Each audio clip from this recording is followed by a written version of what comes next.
I've always eaten a lot of hummus, but this recipe I'm about to make is next level hummus. It's really the best hummus that I've ever had, really and truly. It starts with canned chickpeas. I'm starting with 2 cans here, and I'm just going to give them a good rinse. There's no shame in using canned chickpeas at all for this. We tasted dried chickpeas as well, and the canned were just as good, and they're a whole lot faster. We want them to get even softer. This is gonna help make a super silky hummus. So we're gonna cook them a little bit more. I have 6 cups of water, and I'm also adding a half a teaspoon of baking soda. The baking soda is going to raise the pH of the water, and it's gonna help all of those chickpea skins come off. And then we're gonna get rid of those skins. And I'll put this on the stove. I'm going to bring this up to a boil, then I'll lower it to a simmer. We want to cook this for about 20 minutes, and then the chickpea skins will start floating at the top of the water, and the beans will be nice and soft. While these simmer, let's start with the other ingredients. So I have 4 cloves of garlic that I'm going to mince up here. I'm going to measure out 1 tablespoon of garlic, and we're going to soak that garlic in some fresh lemon juice. And the lemon juice will help to temper the bite of the garlic. It deactivates an enzyme in the garlic called allanase, and it takes away that really harsh flavor without killing all of the garlic's personality. So I need 1/3 cup of lemon juice. We're going to add the lemon juice and a teaspoon of salt, and we'll give that a stir. We'll let this sit for 10 minutes. We'll let the lemon juice work its magic on the garlic. And then the beans will be just about done in that time too. All right, it's been 10 minutes and the lemon juice has taken the harsh bite out of the garlic, so we'll just strain it away here.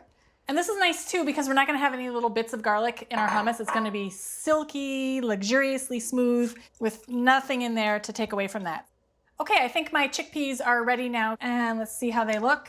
You can see a lot of the skins have started to come off already, which is exactly what we want. And you can see the chickpeas have started to break down a little bit too, so that's perfect. So I'm gonna strain these. And we'll put these back into the pot.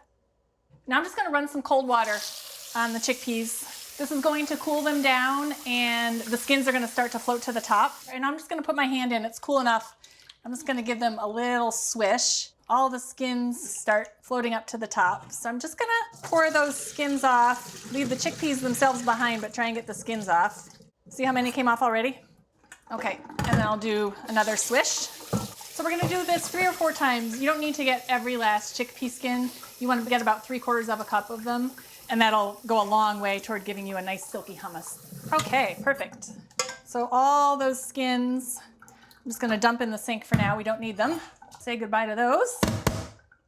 I want to save a couple nice whole chickpeas for the garnish, so I'm going to pick out 2 tablespoons. Okay, so time to make the hummus. Let's put the chickpeas into the food processor. And here is that garlicky lemon juice that we made earlier. I'm also adding 1/4 cup of water, which is a really common addition to hummus. It helps loosen it up a little bit. And 1/4 teaspoon of cumin. Not too much, we just want the cumin to be really subtle in the background there. All right, I'm going to whiz this up for about 1 minute.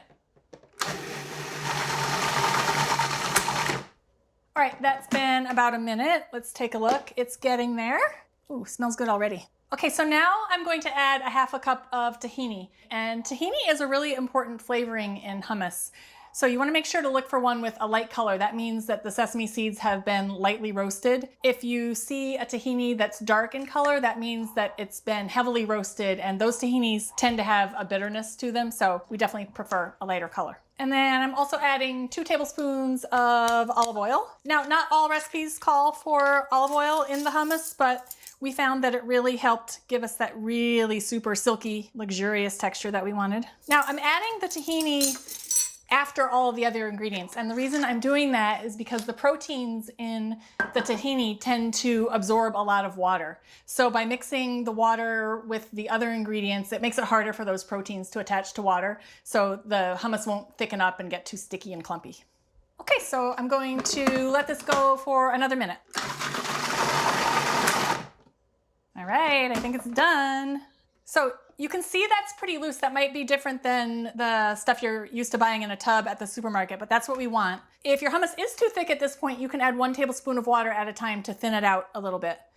Okay, the hummus is done. So before we eat, I'm just gonna prepare some goodies to go with it. I have a couple of carrots, and I like to cut them on the bias into nice long pieces. So you can eat your hummus with whatever you want. You can have it just with pita, which is great. I like to put a lot of veggies out too. I like to choose a lot of different colors. Next up, I'm going to do some radishes. And I like to slice them in half like this. And I like to leave the little tops on because they look pretty that way. And now I have some Persian cucumbers. They're nice and crisp. So I just like to slice these in half just like that because they just look gorgeous. Okay, and then I have to have pita with my hummus. And I like the nice thick pita bread like this. And I'm just gonna cut some nice wedges. That's ready. Now let's put our hummus on the platter. You can see that silkiness. See how it just flows? That's how hummus should be. Okay, then I just like to take the back of a spoon and smooth it out a little bit. That helps it look pretty. Okay. Now remember those chickpeas that we saved? Just gonna put a couple of whole chickpeas on top for a nice little garnish. Just a tiny little bit of cumin. Ooh, it's raining cumin. Okay, same thing. I have a tablespoon of parsley. I'm just gonna give hummus a little sprinkle of parsley. And now just a little drizzle of extra virgin olive oil, just to finish it off. Ooh. I'm just doing a simple garnish today, but we have two other toppings, a spiced beef topping and a spiced walnut topping. They're both delicious, and you can find the recipes on our website. Okay, it's time to try my amazing hummus. I'm gonna put some on a plate here. And the hummus is still a little bit warm at this point, and that's the best way to eat it. So don't think you need to chill it down. It's delicious when it's still a little warm from the pot. So I'm gonna try it with a cucumber.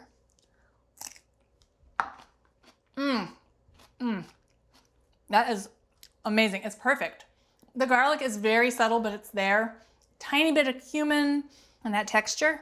Oh, this is really all I need for lunch. I'm good. I really hope you'll try this recipe. If you do, remember to add baking soda to the cooking water. Soak the garlic in lemon juice and use a light colored tahini. So from America's Test Kitchen at Home, our best recipe for ultra creamy hummus. I'm gonna have some pita this time.